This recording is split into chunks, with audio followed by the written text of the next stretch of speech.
This is the day that the Lord has made. Let us rejoice and be glad in it. Hi, I'm Pastor Emmy Swedlin from Faith Lutheran Church in Morris, Minnesota.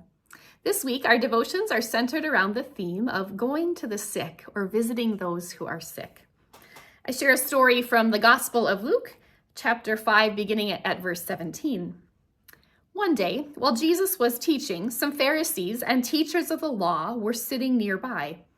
They had come from every village of Galilee and Judea from Jerusalem, and the power of the Lord was with him to heal. Just then, some men came, carrying a paralyzed man on a bed.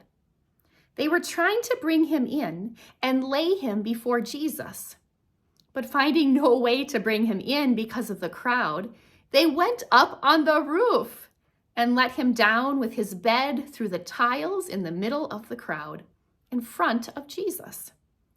When he saw their faith, he said, "Friends, your sins are forgiven you."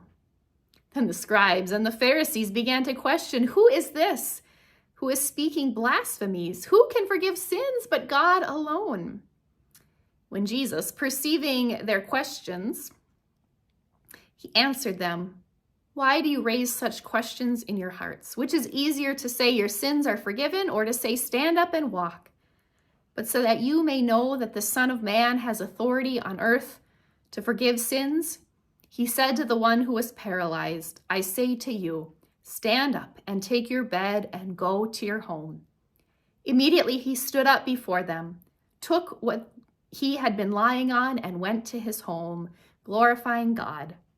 Amazement seized all of them. They glorified God and were filled with awe, saying, "We have seen strange things today."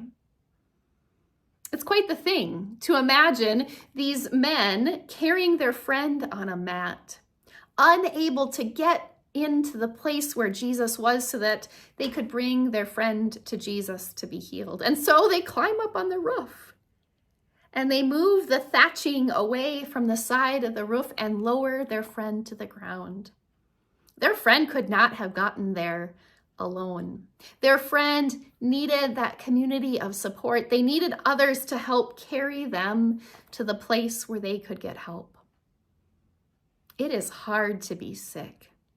It is lonely to be sick, whether that's a miserable cold or dealing with a more chronic or ongoing illness or experiencing cancer treatments. It can be hard. To be a community of faith is to surround people who are going through a hard time with the grace that comes from God.